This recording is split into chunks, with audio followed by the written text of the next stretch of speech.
Welcome to the Elk Talk Podcast with Randy Newberg and Corey Jacobson. Presented by the Rocky Mountain Elk. Welcome to the Elk Talk Podcast with Randy Newberg and Corey Jacobson. Presented by the Rocky Mountain Elk Foundation.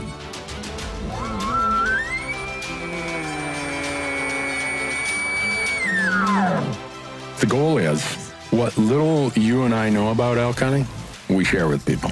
I've got an elk building. It's like 120 yards away. What do I do? First off, the thought would never cross my mind when an elk's being 120 yards away to call anybody on a cell phone. All elk? All the time? Only elk? Only elk. Well, it's us having conversations, so we usually go down some rabbit holes, but if you hunt with Corey Jacobson, you will find the landscape is full of rabbit holes. We're just going to make this up as we go. And you look at it like, oh, that's a target-rich environment. But if you're trying to single one out, a solo target there is much easier to go into than a big group. We record everything, so there's no BSing, no lying, no faking it with us. Did we hit the record button? I forgot to hit the record button. If you want to know something about elk hunting, this probably isn't the podcast to listen to. Should we give them a list of all the other podcasts where they might learn something?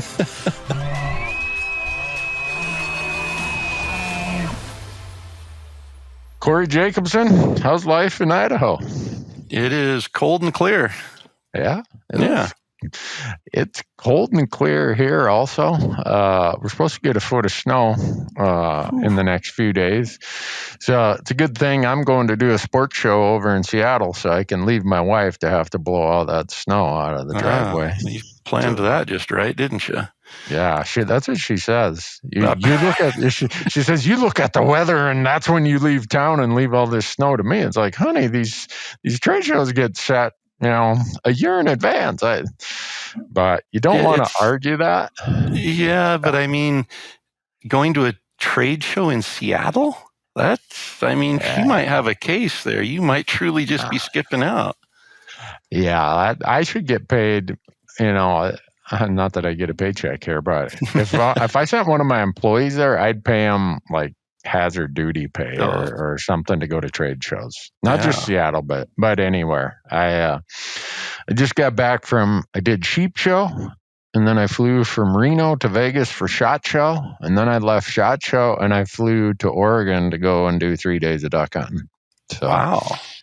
Yeah, so I've been gone for 16 days, I think it is. I'm here today and tomorrow, and then I fly to the other trade show. So, but you want to know the miracle of it all? I didn't get sick at SHOT Show.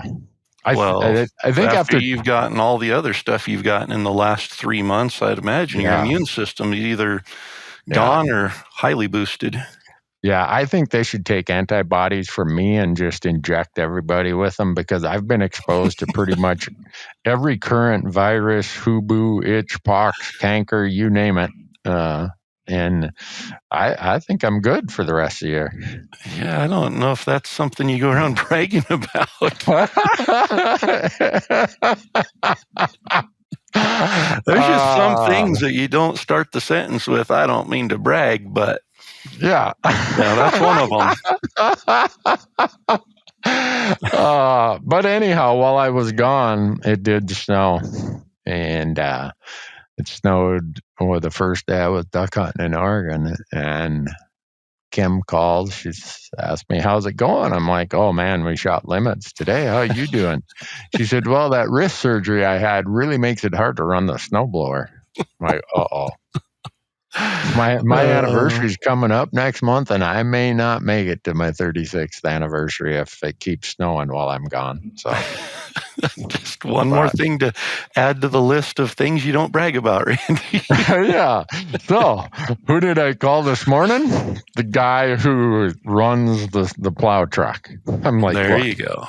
You have to be. There's no price that you could charge me where I'd say, no, not today.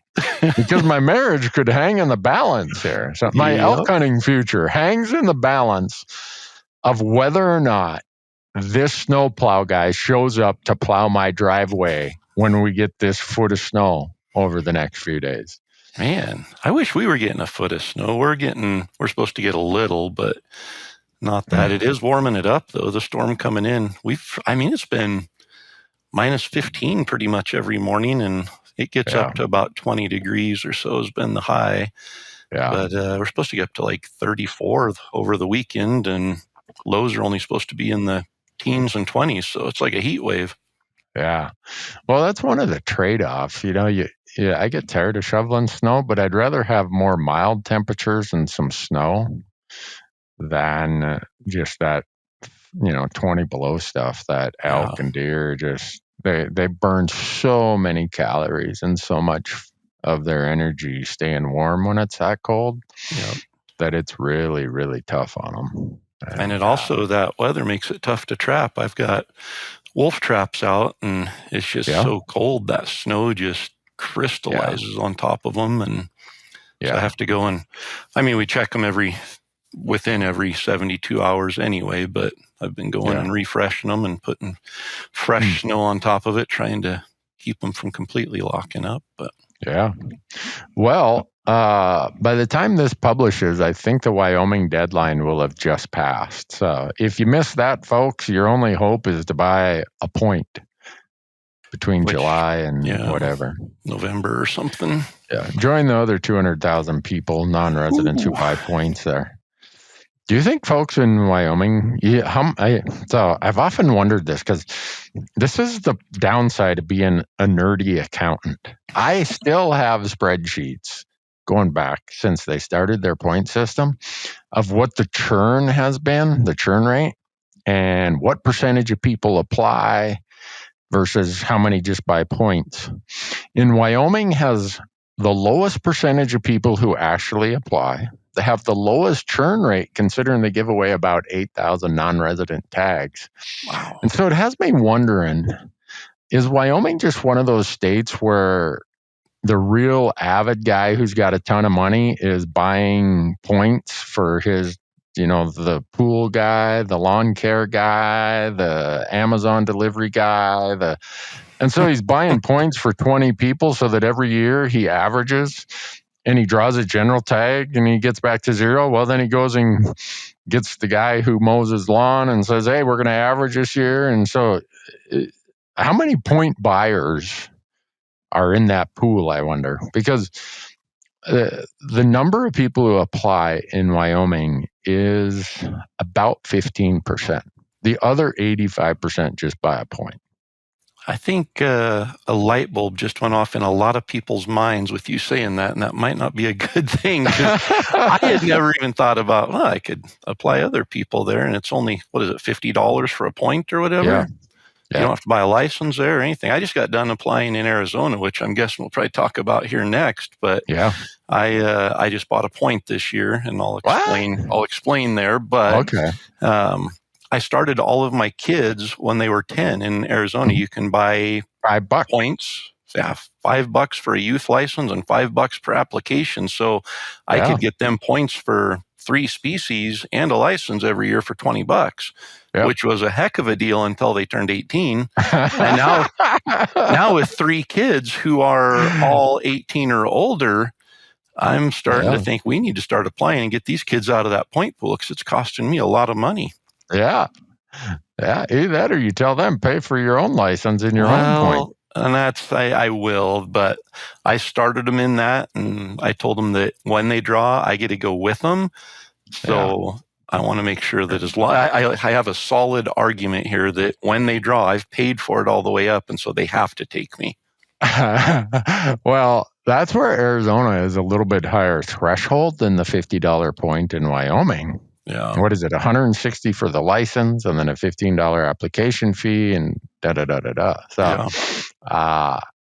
I don't know if that's what's happening, but every year the Wyoming point pool grows faster than any other state, faster than Colorado, faster than Utah, faster than Nevada, faster than Arizona. The 2 states I was looking at are the 2 you mentioned. Yeah. Arizona has 51,000 non-residents in their elk point pool. Wyoming has 200,000. Is Wyoming's elk hunting 4 times better than Arizona? Well, it depends on a lot of different factors there, but Right. Wyoming is good. I think that financial barrier is what is, allowing more people into Wyoming in the point pool than in Arizona. Because in Arizona, you have to, it's $175 to get a point there every year. And that's like $52 in Wyoming after you pay the credit card fee and stuff. Yeah. And how many tags do they give in Arizona to non-residents? Not that many. Wyoming gives about 8,000 non-resident tags. Yeah. Including the general tags. And we're talking bull elk tags. So I would expect a higher churn rate in Wyoming. But we see a lower churn rate in Wyoming. So for an experiment, not that I'm ever going to be able to do this, because if you do the math, you multiply, I think if you count the 8,000 people who were successful last year, they couldn't buy a point. But 195,000 and some people did buy a point. So can we just round that to 200,000, right? Non-resident. At $50 a piece, that's $10 million. Wyoming makes of revenue by just selling people a point to keep their place in line for elk. That doesn't count the points they make on deer and pronghorn and sheep and moose. So I look at all that and I'm trying to figure out what would happen in Wyoming if they took the Colorado approach and said, point averaging in Colorado, whoever has the lowest number of points, the whole party goes in with that point level. Would we see a drop in half of the applicants in Wyoming because there's that many people who are just buying points for 4 other folks? I don't know that. I'm trying to speculating there, but I mean, and I can remember when Colorado did that, and it's painful when you're putting in with somebody, I had more points than somebody else and we're putting in together and averaging. And then they come out and say, all right, the lowest of you is how many points you have on the party. That, it's like, oh, I'm not sharing my points now. I'm going on my own there. And so it does change your application strategy. And I think there were a lot of people that were putting grandma and, cousin and people who don't hunt in. And then, like you said, they draw on their points one year. The next year they're back to 0, but grandma has 10. So they average 5. So they draw again the next year and they're able to keep doing that. Yeah. So I don't know if that's the case, but I don't think Wyoming's too concerned about it because of what I just said. Yeah. They probably wish they could sell 10 times as many points. Why are we only selling 200,000 points to these non-residents? We need to get that up to 1 million. Then if we could get that to 1 million, then we'd have 50 million of revenue just on selling people a number to keep their place in line. And then we could give free hunting licenses and tags to the residents. So my point of all that is anyone who dislikes these point systems, using this Wyoming elk as an example, not a single extra elk gets taken. Not a single extra non-resident license gets issued. And they still raise almost $10 million from it. You think that's going away anytime soon? Didn't we talk? We've got to come up with a business model like that. Yeah. Yeah. What do we do? I don't know. Let's not discuss it online, though. Let's go offline. I don't mean to brag, but I got an idea here. But it's just, Wyoming is they have any state that's wondering how to maximize their revenue with the minimal impact of the resource. I guess kudos to Wyoming for having written the playbook on that. Yeah. They've got it figured out. And the good news is I've been a point buyer for the last 6 years, and I jumped off the fence this year and applied. So. Oh, you did? Yep. Oh, man. All right. Well, just for a general in the regular. So it's the $700 and some tag instead of the $2,100 and some tag or whatever it turns out to be. But just in the regular general. Yeah. Well, I drew in 2021, so I only have 3 points. So I'm just praying that I draw a random tag. That's my only hope. Yeah. But, oh well. That's how it goes. But then we got Arizona. You said you just bought a point, Corey. Yeah, I'm a point buyer there, so I'm on a part of the problem there. But just we're doing. I had already committed to my son Isaac that we're going to do a big backcountry hunt this year. So we're taking 9 days, and we're going in to a place we've always talked about going to. And I thought, I don't know how many more years I'll physically be able to get in there. So we're going to make it happen this year, and we're doing that. You mentioned the moon phase, and that was kind of our thought for going where we're going. Is this might be, don't hold me to it, but this might be the best September we've ever seen in terms of moon phase and fall equinox timing. Well, I thought about applying for an archery tag in Arizona when I saw that moon phase, but this is just the advice I give everyone else. I probably ought to follow my own advice, right? Yeah. If there's a place you've hunted for 20 years, why wouldn't you go there when the moon phase and everything else has aligned for you versus do some random thing in some Arizona unit that I've probably never stepped foot in? The only argument I'd make against that, and it goes against my own actions here, but in Idaho, Montana, Wyoming, some of the mountain states, I don't see as much of an effect from the moon on the elk as I do in the desert states. So in Arizona, you absolutely do not want to hunt the rut in Arizona during a full moon. If you want to call elk in, like if you're okay sitting on a water hole and shooting an elk in the first 15 minutes or the last 30 minutes of daylight, you can still do that on a full moon. But man, those elk absolutely play by the full moon playbook. And if it's a full moon, 30 minutes after daylight and 30 minutes before dark is about the only times of the day where they're active. And the rest of the day, they're just laying down. Well, you might have just solved a mystery then. Uh-oh. I bumped into Bryce from Peaks Equipment. Mm-hmm. The headlamps, trekking pole guys that we work with. Yeah. And I saw him at Sheep Show, and he said, "Hey, David wants to know if the three of us want to apply for New Mexico for the early season, the 1st through the 14th."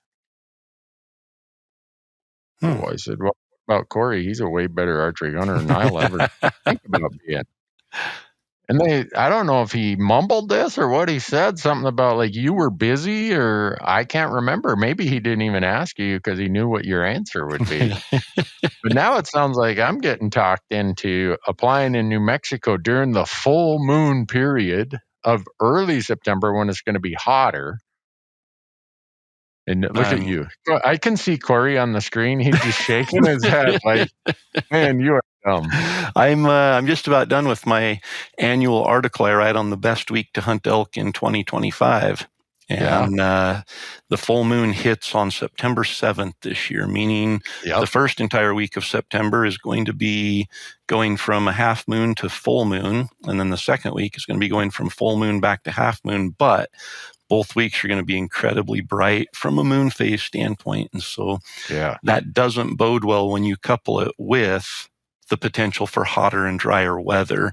The elk are probably going to be less active during daylight hours, which again, in the desert climates, that's important. In the mountain states, I wouldn't put as much into it. In fact, that second week, a lot of times is my favorite time to hunt just because the big bulls are not herded up. They haven't been pressured as much. By the third and fourth week, they've got more pressure. They're herded up. There's different challenges that come with hunting a little bit later in the rut. But in Arizona, New Mexico, Nevada, some of the Utah units, it's not going to be as good, potentially not as good this year during those first 2 weeks because of the full moon. What you're saying is if we were by some miracle to draw, it's going to be a spot and stock hunt less than it is a There's always hunt? exceptions, and that's Okay. in those tough hunts. That's what I'm looking for, is the exceptions rather than the rules. So I'm looking for the one bull that just didn't read the memo, or that got whatever's going on. He fell asleep during the night and has to get up during the day to go check things out. Or there's always one, and so that's that's what you'd be looking for this year. All right. Well, now I know why you were busy when they called you. Yeah, well, I think they called me just because they know I'm dumb enough to tow llamas that far. That's a long way to tow anything. No, Newberg loves llamas. He'd do anything to do a getaway with some llamas. Let's call him. I can see Bryce and Brinker right now. We wouldn't have to pack if we had llamas. We could let's get Randy. Randy will bring llamas. We won't have to pack elk. Oh, well, I think with Arizona, I'm going with late rifle hunts. I was going to do late archery, but I just looked at that and it's in November, and I really like hunting whitetails in the rut. So it'd be hard to pull me away from hunting deer in the rut when that's what I really like to do. And I got about a 90% chance of filling a tag compared to a much lower. Non-rut November spot in the stock archery elk hunt where I have less than a 0.9% chance of filling a tag. Yeah, so, that's a tough hunt. I mean, just generally speaking, a post-rut late season bull with a bow in November, even in a great state like Arizona, those are just elk are not easy to find and not easy to get close to. Yeah, and for those of us who nerd out on moisture patterns, I was really excited because 2022 was such a great year for moisture in Arizona. 23 wasn't very good. 24 looked like it was bouncing back some. And now it's just, you look at it and what the precip has been, it is not looking good for antler growth in Arizona this year if it continues. But they could all of a sudden next week get a ton of winter rain, and that can all change in a hurry down there. But even their summer monsoons make a difference. It's overall drought has an effect. Absolutely, feed quality and everything goes down. But the elk actually, it's March through the end of July when they start, when they're growing their antlers.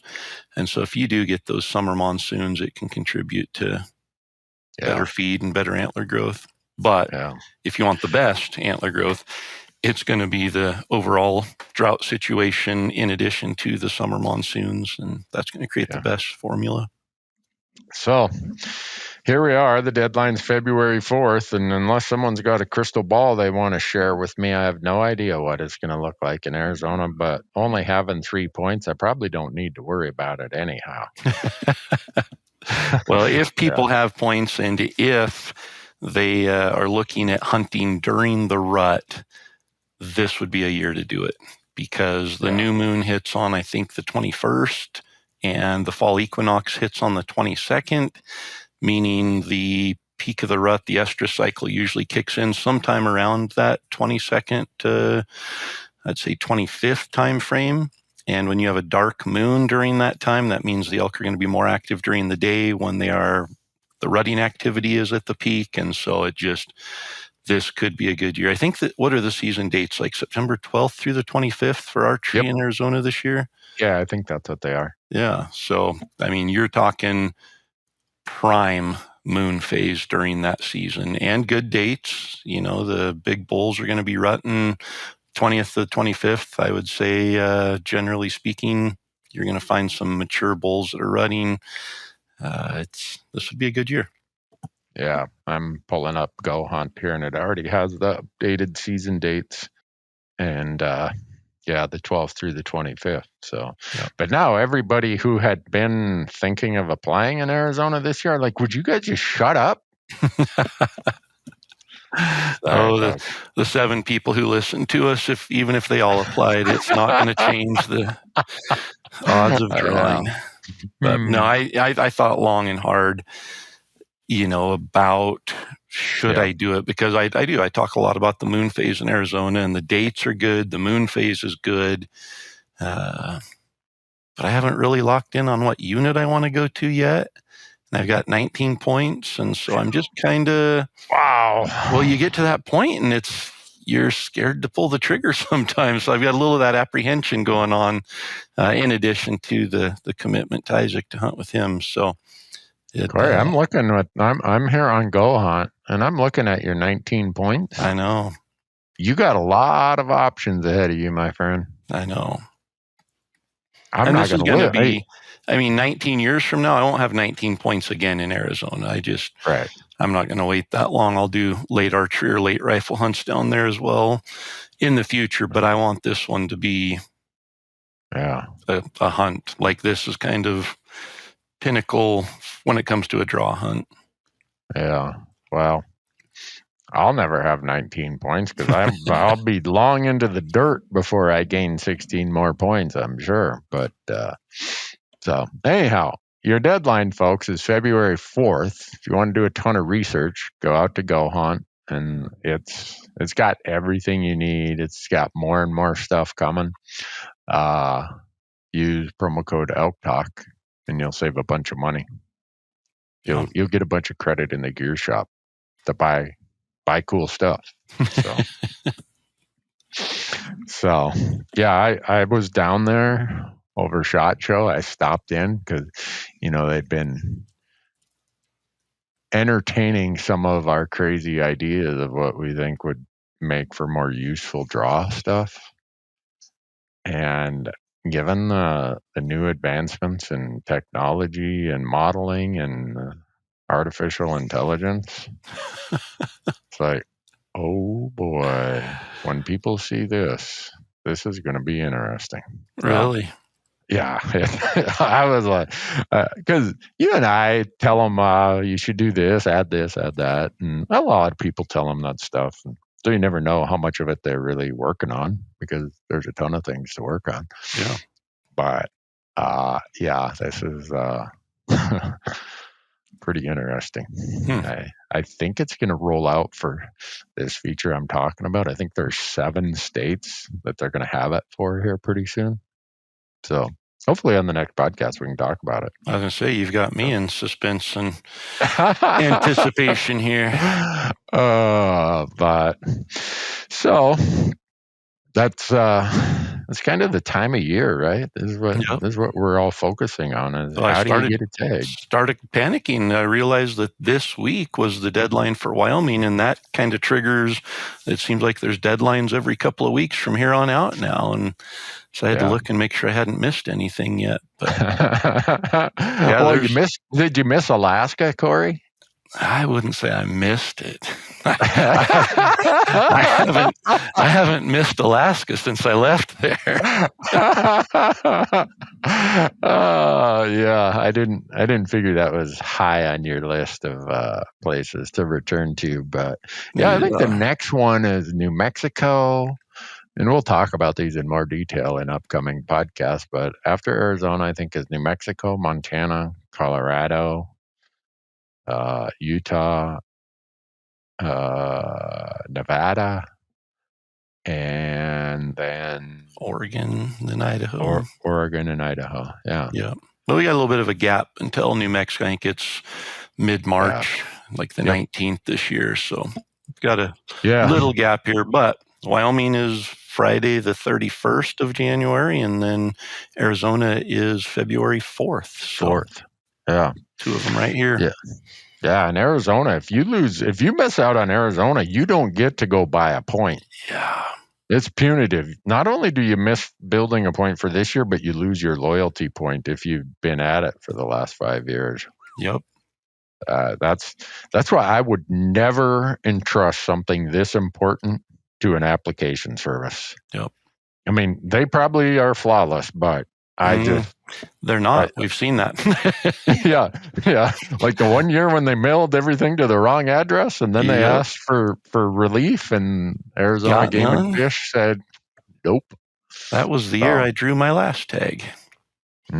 Yeah. Because of that issue, it opened up a whole bunch of, I don't know what the draw odds were that year, but they went way up for the people who had their applications in. Yeah. I don't know. There's some things in my life that are just too important to hire someone to do. Yep. And doing my own applications is short of something to do with my marriage and my family. I mean, that's higher. That's more important than making sure I get payroll done here at the shop. Yeah. Don't let the employees hear that. They'll be in panic mode. But so yeah, I just don't miss a deadline in Arizona. There's no mulligan, no makeup for it. So absolutely. But, yeah. Then I just had something that you'd said. I need to start writing down notes when you say things. Otherwise, I forget it. Dang it. Oh, well. Yeah. What's our next topic? Was it something I said about New Mexico coming up in mid-March or any of those other states? Yeah, we're gonna have to. I think I'm gonna apply for Colorado deer this year when that comes up. I know we're a ways out. There, you said it. Okay, perfect. I knew I'd rattle something there. Yeah, Colorado. Did you see what their committee came up with? Yeah. So, folks, if you aren't paying attention, and we've said this forever, and this is why we say, don't be a point collector unless you just have to be. We understand that schedules, calendars, work, whatever. Sometimes you end up with more points than you thought you're ever going to have. And don't wish that the states that don't have points had a point system, because this is the example. Yeah. So everyone in Colorado with a lot of points is going to say, hey, you're diluting me. This is inflation. This is you're screwing me over. 2028, they are going to take half of the limited entry permits and they're going to make them random. So those of you with a ton of points who've been waiting for those units up in the northwest corner and you think you're almost there, all of a sudden there's going to be half as many tags available to all you super high point holders. And you're going to say, someone needs to sue Colorado. This is a bunch of BS. I've waited in line for 28 years with these points, and now you just made it so that I won't be able to draw that tag for another 28 years. Yep. So it always causes me to wonder, those people who know that they're too far away, but they're somewhere in no man's land of, 12 to 20 I was going to say, in Colorado, it's a big no man's land. Yeah. Are they just going to bail and say, you know what, I'm just going for some mid-tier hunt, and all of a sudden point creep goes 2 to 3 points in the next couple of years? Coincidentally, on the heels of non-residents going to a full draw for elk in Colorado. Yeah, archery over the counter is also going to be a draw starting this year. So, and a couple things come from that is when you buy into these point systems, there's not a single point system I've ever started in that is still the same today. Not one of them, other than Idaho and New Mexico, because they never adopted a point system. Yep. So people put a ton of money into these schemes, these rackets, these Ponzi schemes, whatever you want to call them, of buying points. And then they change the rules when you're about 12, 15 points into it. Well, I don't know what to tell you, folks. That has been the history of point systems since the first state started a point system. And how ironic is it that it's always the people claiming that no point system is unfair, that they should be rewarded for standing in line longer. Yeah. And that's their validation for wanting a point system is it rewards those of us who have been waiting longer. It's those same people who cry it's not fair when the point system changes, which it always does. It always does. When a legislature is in session, no property, no people, nothing is safe when legislatures are in session. So just accept that, folks. That is a big part of why I always make the point that if you're going to be a point collector, you're taking a lot of risk. It's kind of like buying a stock and I was just going to say crypto, but yeah, it went way up and you're like, oh, it's up 200%. I'm going to hold on to it till it gets to 203%. And then it drops down 80%. Yeah. It's kind of, I mean, maybe isn't a perfect analogy, but holding on to points is a risky affair. And Colorado is just going to show you in spades a little bit of that risk. I think it would be considered a meme coin. Points are just a meme coin. There's really no tangible value. It's all just a fallacy that could disappear overnight. That's made some people get in line and have some success. But at the end of the day, man. And at least those meme coins, I if I tip over and croak, I can give them to somebody. But my points, I can't even give those to somebody. Yeah.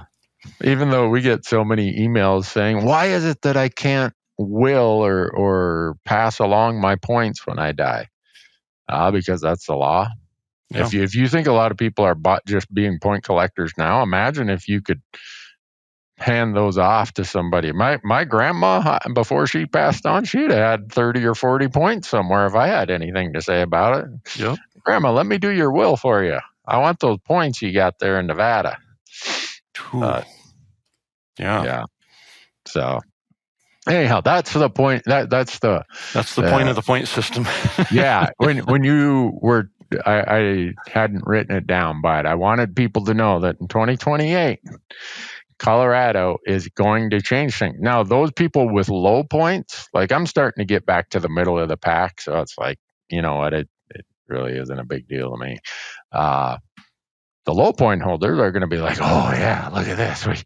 We got a chance for half of those tags up there. Well, you do. Yep.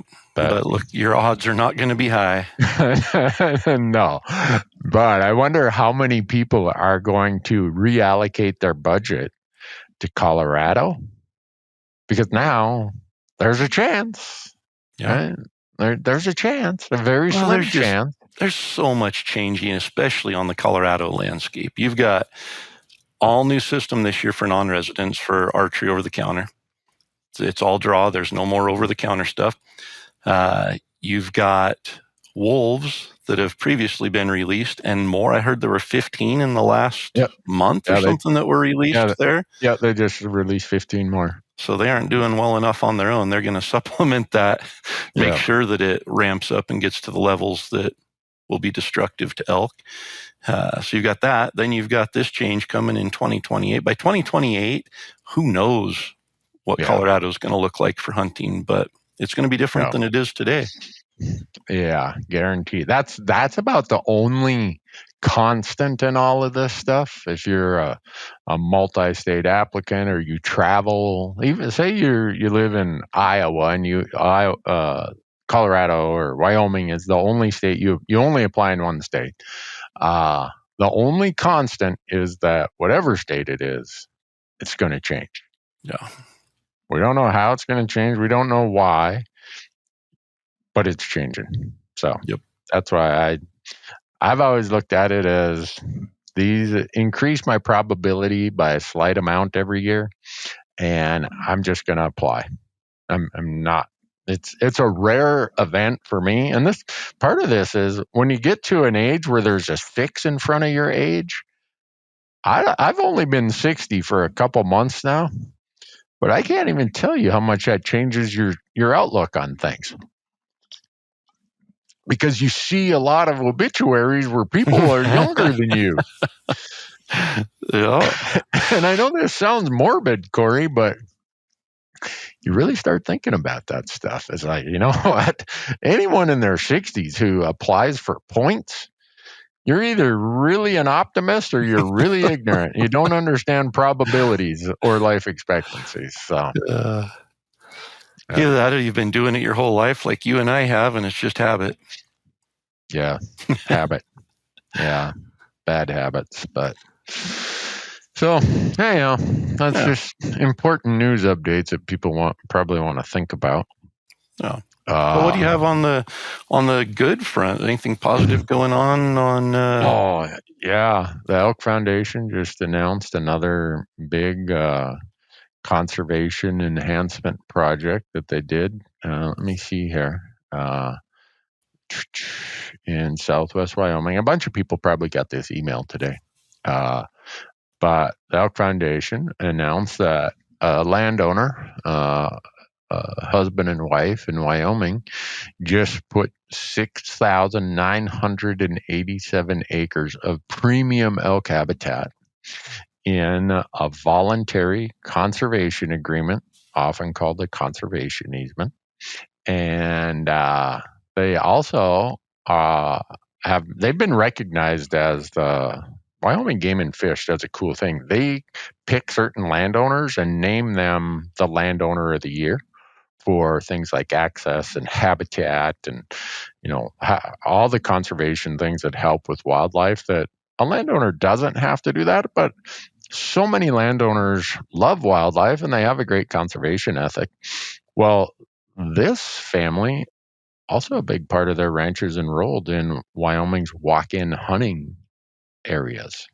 So these are the kind of things that are happening out there that maybe we don't talk about enough. Because remember when we were talking a few episodes ago about the good neighbor, bad neighbor problem, and game and fish agencies really can't solve that if some billionaire buys a ranch and, it's theirs to do what they want. But there's so many instances like this that I think we need to celebrate them. Totally. That now this property is conserved in perpetuity for that family, what their intended goal was for that property, and it's going to benefit wildlife and hunters. So, wow. So was that 7,000 acres? Almost 7,000 yeah, acres? just under 6,900 and something. Yeah. That's a bit, and that's, I don't know what surrounds it or anything, but just a 7,000 acre piece on its own is huge.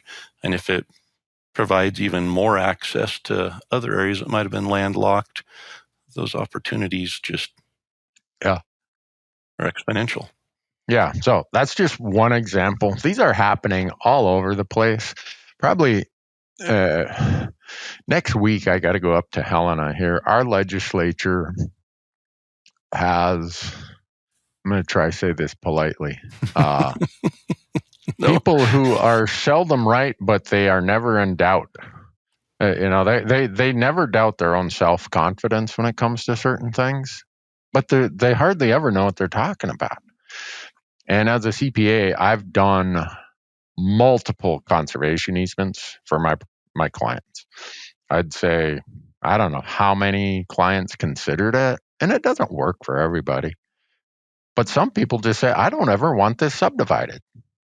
So they enter into a conservation easement, and that restricts the deed that it can never be subdivided. If the kids want to sell this thing, well, they're selling it as a ranch, not as condos and home sites and stuff. And there's a huge attack on that right now in all the Western legislatures. Some of the dark money groups, if you want to call it that, they call themselves think tanks, but I think that's a misnomer to call them think tanks. They have this program going across state legislatures. They want to adopt a model law that prohibits a landowner from doing anything in perpetuity. And what would be the benefit of that, unless you were wanting to buy that land and develop it? Yeah. And so, the kind of ironic part is a lot of these legislators ran on the platform of private property rights. Well, if my CPA client says, this is what I want to do with my property, I want to sell a conservation easement, or I want to donate a conservation easement, or maybe I want to do a bargain sale, right? I'll donate part of it, but I need some cash. Why is the legislature telling them they can't do that? And if they want to do it for 1 year, 20 years, 50 years, or in perpetuity, it's none of the legislature's business. Well, what would be really interesting is to see how much overlap there is between the people who are wanting that and the people who are trying to get the states to gain control of federal lands. I think they all point to the same outcome, which is we get developed, we lose opportunity, we lose public access. Yep. So anyhow, I'm going up to Helena on the 6th, and we're having, it's called the Montana Association of Land Trusts. I always help them whenever I can, because that those groups preserve and conserve so much open space for wildlife and other things that I want to go there and give my ideas of why these are so valuable and give examples of how many of my clients did not have to subdivide their ranch, and they're still working ranches because the benefits of these conservation easements. Yeah. And what they want to do is, in each state, they've picked a different thing where they want to limit to a number of years. One state says, we want to have the county commissioners approve it. But since when does the county commissioner get to tell me what I can or can't do with my property? You know, in most places, you'd take the county commissioner down to the bar and work him over for such a dumb idea. That's probably what they're thinking, is those are the easiest ones that we can influence with our checkbooks. Yeah. So I'm just, I'm fed up with it on so many levels, because one, I thought the United States was a country built on private property rights, but maybe I've been mistaken for 60 years, Corey. I don't know.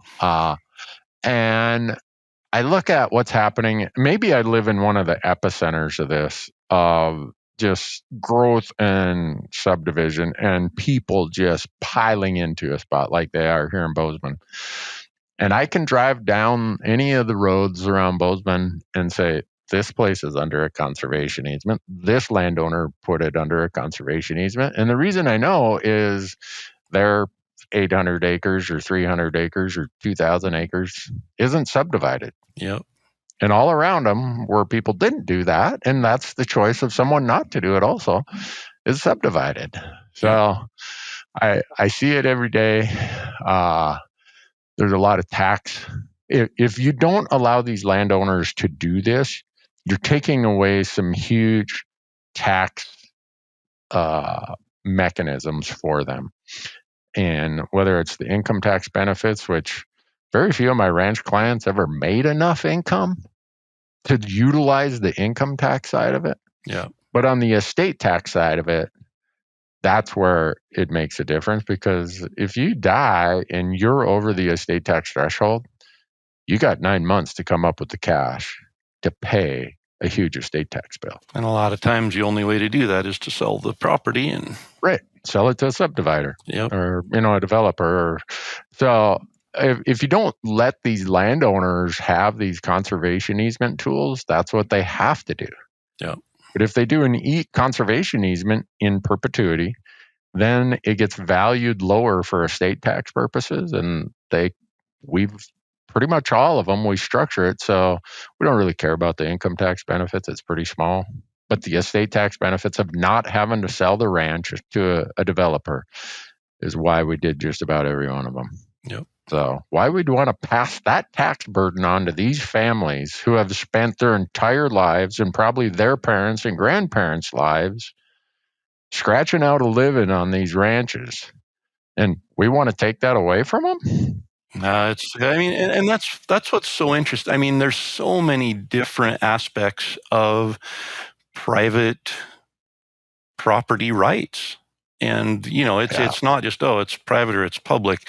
There's so many other, tax benefits or non-benefits and conservation and development and all these different, there's so many pieces there that we've got to let it stay as it's been, as far as the rights have to stay with private property.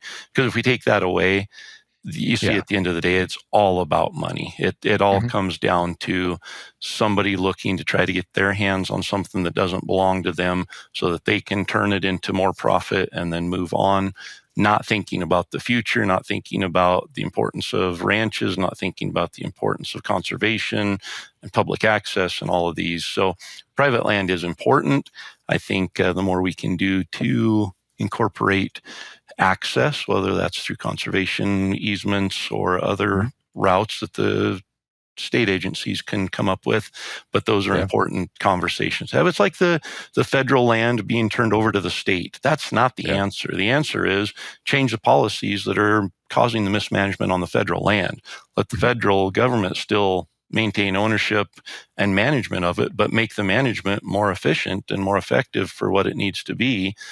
Because if it goes to the state, it just gets turned to private. And I think it's similar in this. We might disagree with the uses of private land in some cases, but the importance of their right to make that decision for their private land needs to remain intact. Yeah. Yeah, maybe I'm getting old and curmudgeon-y. My wife says I'm getting a PhD in curmudgeonship. Wow.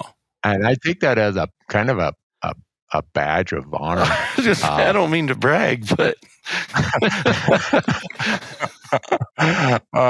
and maybe it's just I'm getting to be a curmudgeon. But when people start talking about infringing in some way on someone else's property rights, even if I never get to step foot on that property or never get to do anything on that property, that's not even part of why.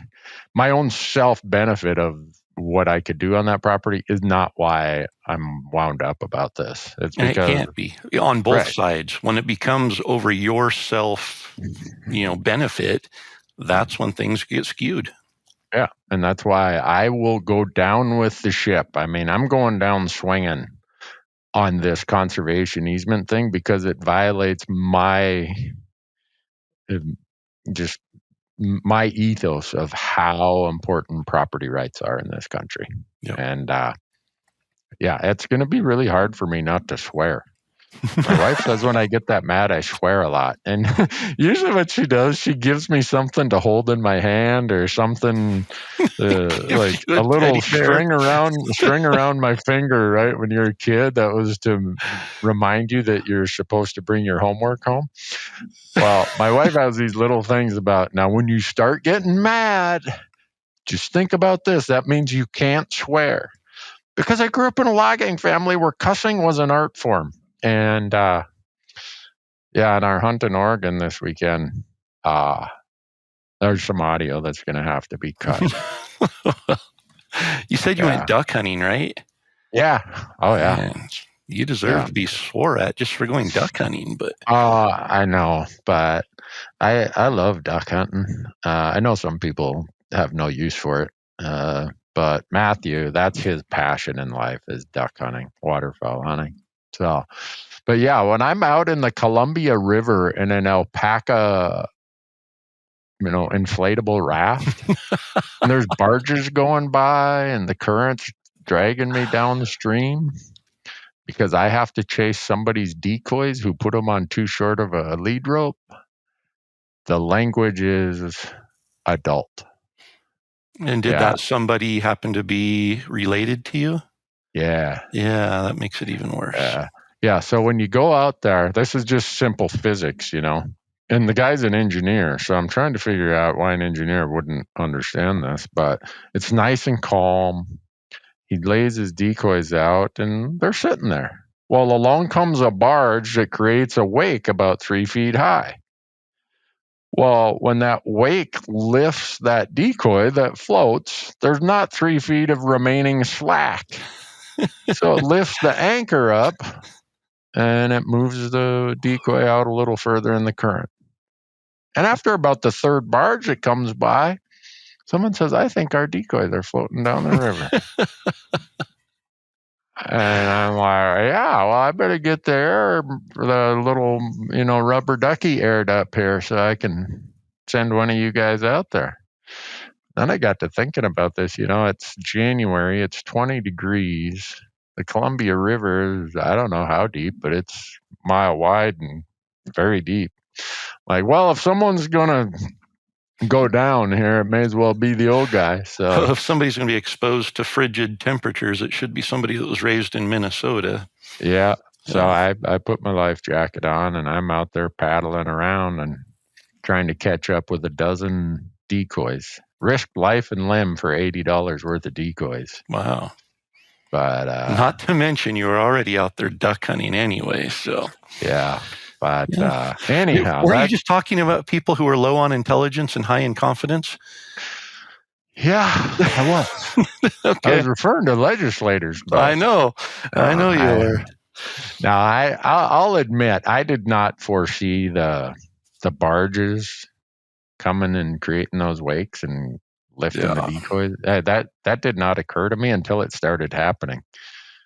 So anyhow, that I'm sure all the adult language made that better. Man, do you talk about rabbit holes? How did we get on duck hunting in the Columbia River? And then you back up and it's like, well, it was swearing, and because you're going to a conservation easement meeting in Helena, and you might swear there. And one thing just leads to another here on the Elk Talk Podcast. Well, that's all important stuff for elk hunting. It is. You know, you shouldn't swear. You should listen to your wife. You know, now that I've kind of picked up my wife's ethos on swearing, except for certain occasions, I'm better off for it. So but anyhow, what else we got? We're done with duck hunting on the Columbia River and the failure of engineers to take into account the oscillation of the displacement of water from a large item. Speaking in physics terms there. So anything else we need to make sure we talk about? And deadlines, we covered that. I got one for you. Yeah. I'm thinking about changing broadheads. Oh. If I shot a 2-blade, fixed blade broadhead, and I really like them. But I've all these guys have been telling me, you just don't get a good enough wound channel with a 2-blade. You should try a 3-blade. And I've not had a problem yet, but I wonder, is that just because? Then that's why I use the term yet. Use 2-blade, 3-blade, 4-blade. What do you use? So I started shooting broadheads with a Thunderhead 125 grain back in the mid 1980s.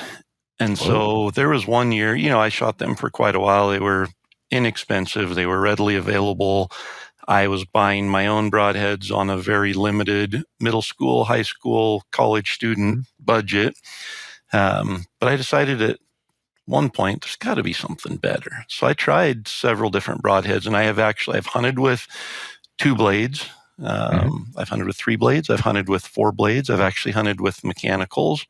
So I think, based on my personal experience, a 2-blade just doesn't open things up a lot. I've had some pretty bad experiences with 2 blades. And again, you shoot something through the heart, it's going to die. So in a perfect world, mechanicals fixed, 2-blade, 3-blade, 4-blade, bleeder, whatever, it's going to be fine. As you start getting out on the fringe of that vital area, that's when it starts, you start noticing some of these things. And so I always err on the side of caution.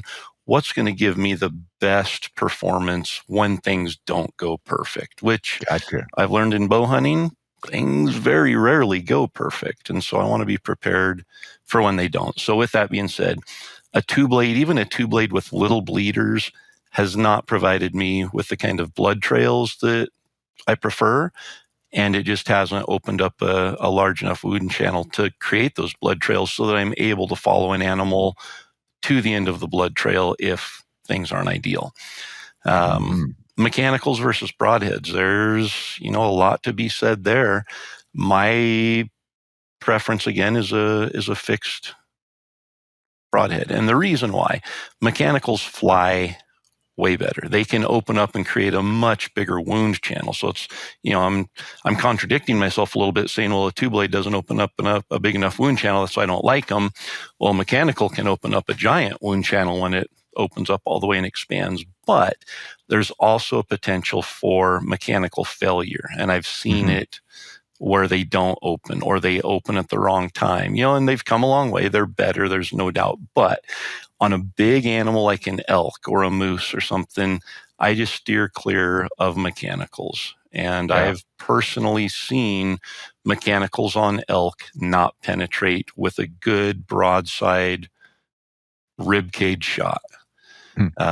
So that's my reasoning there. That again, worst case, a fixed head is going to penetrate better than a mechanical if it hits something solid, which you have a lot higher likelihood of doing on a large animal like an elk. So that brings us to a fixed head and 2 blades out of the equation. So a 3-blade or a 4-blade. And I've shot a 3-blade. I shoot the G5 Striker, and it's been sharp. It's performed well. I've never had an issue with, mechanical failure there.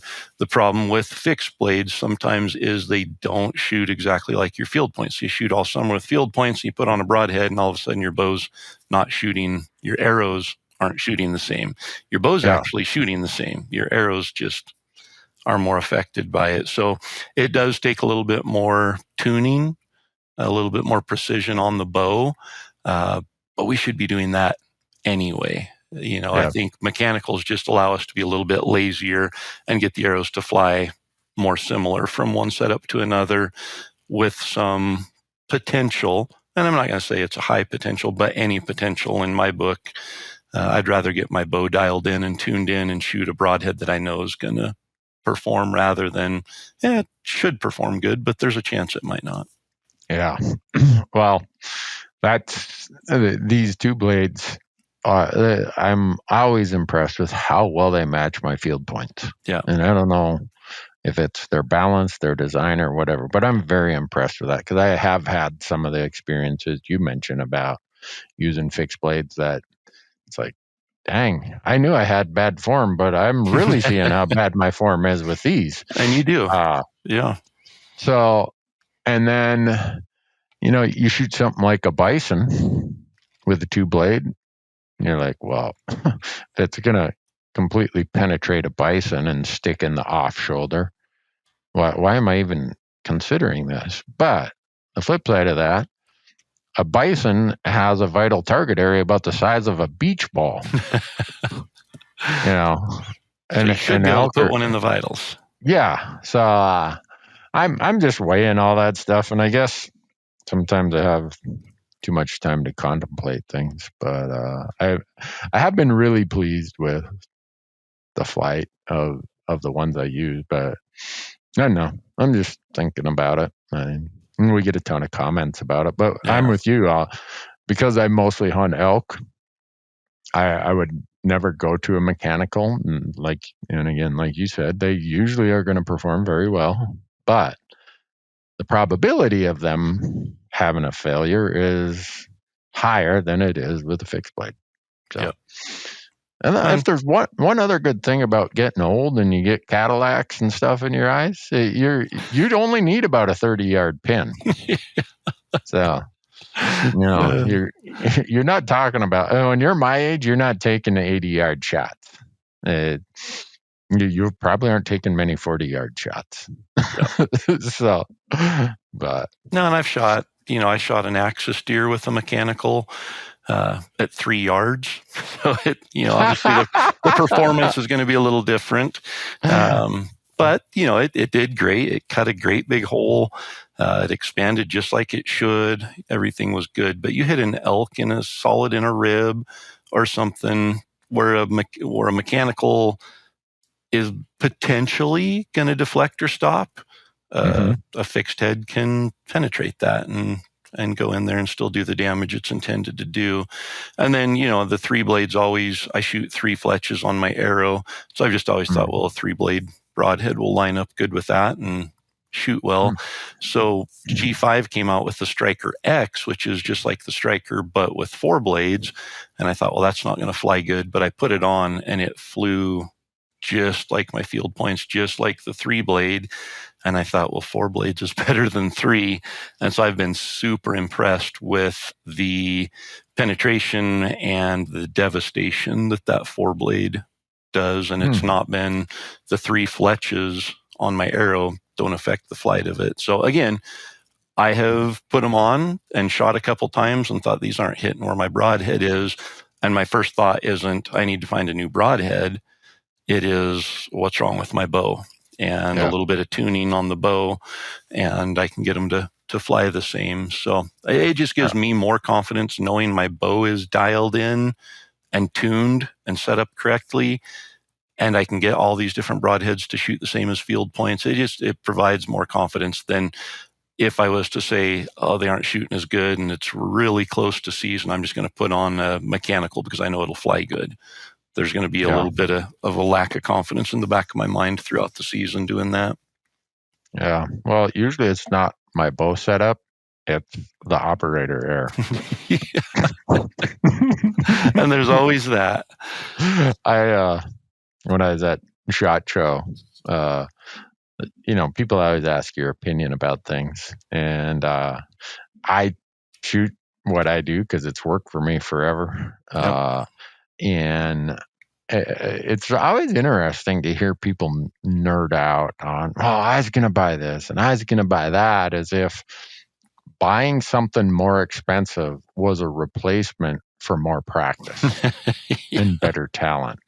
And I'm never going to talk someone out of buying a new rifle or a new bow or whatever they want. You know what? Hey, knock yourself out. You're going to be more Pittman Robertson excise tax, and who am I to get in your way? But as you go through this process and you hunt more and you see your own examples in the field, there's never been a time in the field where I've missed or I made a bad shot that it was my equipment's fault.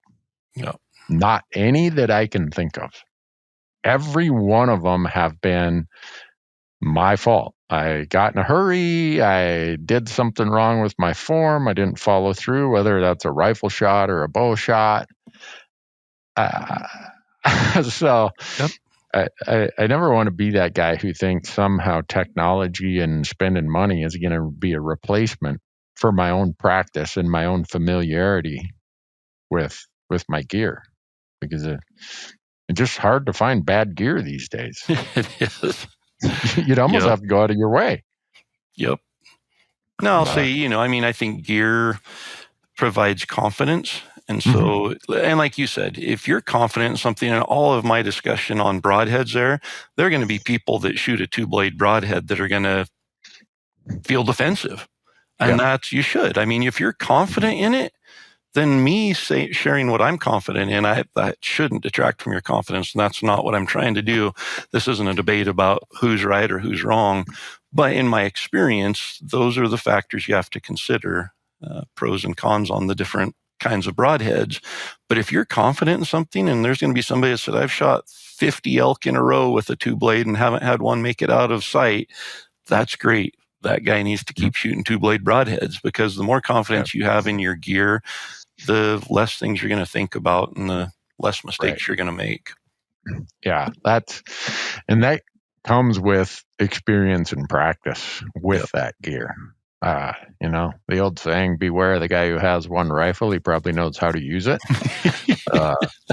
Same applies to bows, same applies to whatever. And I don't know. That's why I think you and I struggle when we get all these gear questions. Well, what brand, what this, what that? And we both, when we talk about it before we get on air, we always say it is not about the gear. It's about the performance of the hunter. Yep. And we're both more than happy to share what we use, but not in an argument that our way is the right way. It's just, this is what we've landed on that's given us confidence. And that's why we use it. Yeah. So, well, Corey, how's the basketball season going? You guys in the midst of it right now?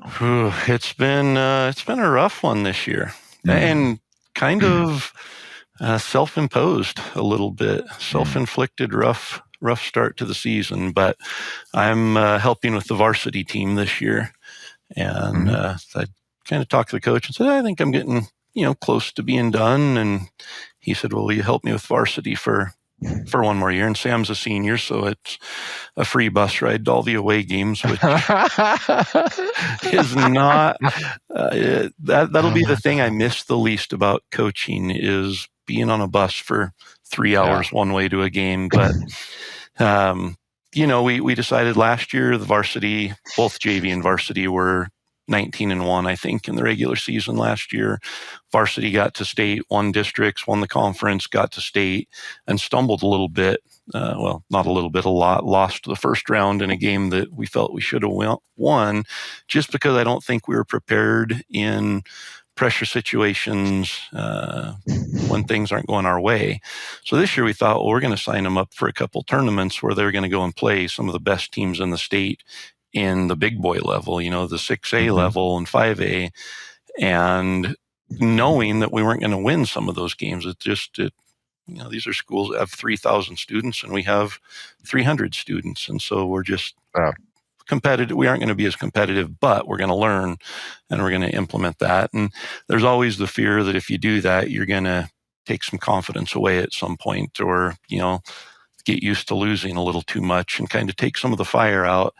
And we saw that a little bit. We struggled a little. We had some injuries, 2 injuries to starters that hit it the wrong time of the season.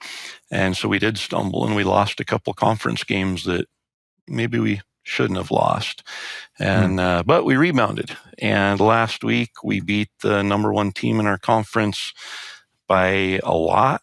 It was pretty substantial, and it was good to see them there. The fire came back. So that's only been 1, so it's certainly not a streak yet, but we've moved in the right direction, and I'm hopeful that we've accomplished what we set out to accomplish. At least we're moving in that direction. So we're in the thick of it. We're almost halfway through the conference schedule, and we've got about 3.5, 4 weeks of season left here.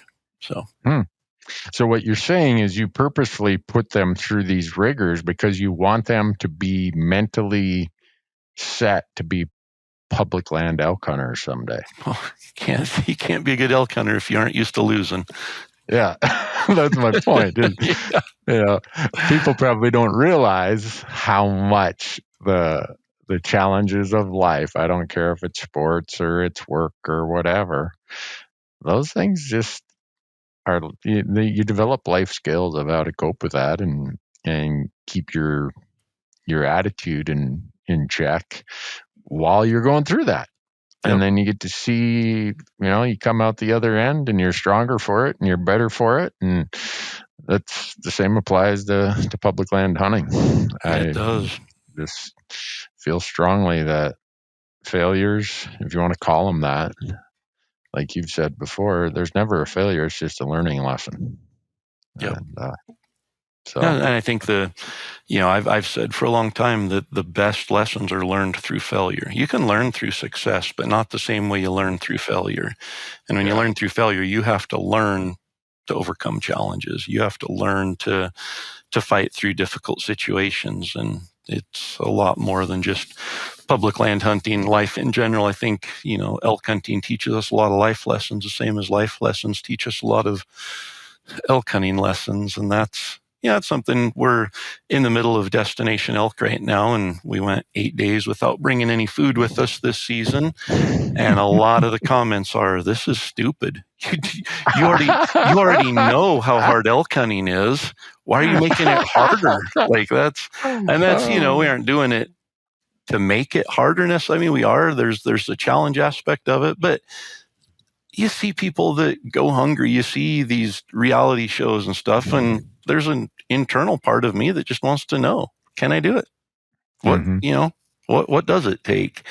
And so we did it, and we're sharing that. And there've been some people that aren't a fan of that, but for the most part, everybody is like, "This is insane. You guys are crazy. You know how hard it is." And fortunately, I got to find out what a squirrel tastes like. And that's the other thing. A lot of people are watching it saying, "I can't believe you guys haven't eaten squirrel or rabbit before. I can't believe that, nobody thought about keeping the heart out of an elk before, But when you're in these situations, some of these other things that we wouldn't, we maybe bypass or not even consider, now those are front of mind and center of the conversation. Wow. So you had people who hadn't eaten rabbit? Yeah. Oh. I mean, I hadn't eaten rabbit since I was probably 10. Yeah. And my grandpa, I was with him, and we had rabbit one time, but I hadn't eaten it since. And I remember it just being, it was fried in grease back then, so it just tasted like chicken, and it was kind of tough. But yeah, I mean, the cottontail I shot, I'd go out and specifically hunt for cottontails just to eat them, because it was, and that was boiled in water over a fire, with minimal spices. So I'd love to experiment a little bit with them. Yeah, well, as my old boy back in my hometown used to say, when everyone would say, well, it tastes like chicken, and he'd say, well, then let's just have chicken. That seems like a pretty good solution. Well, snapping turtle, it kind of tastes like chicken. Well, let's just have chicken then. Yep. Yeah. So, well, Corey, we've kept them. We have. We've solved a lot of problems. Hour and 15 minutes. Had a little bit of elk hunting advice or content in there, I hope. But appreciate everybody listening. Doing all these shows and being on the road the last 3 weeks, I'm blown away by how many people listen to this podcast. I'm like, oh my gosh, I hope they aren't taking this as the gospel. And the comment that most of them have is, please continue with the rabbit holes. We never know what rabbit hole you're going to go down, and we laugh when you do it. So it's we don't know either. We promise. Randy, before he hits the record button, says, anything you want to talk about today? I'm like, I don't have anything specific. All right, let's hit record.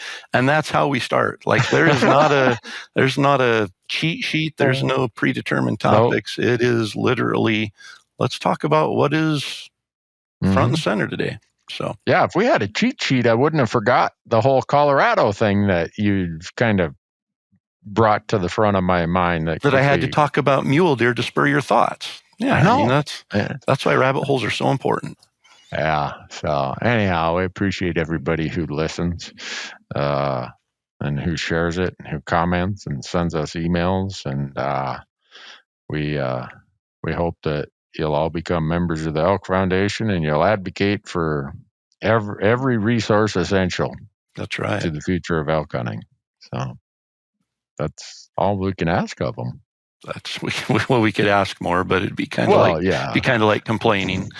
Nobody would listen. It wouldn't do any good. So yeah. And Corey wants you to send him your favorite waypoint for an early season full moon New Mexico elk hunt.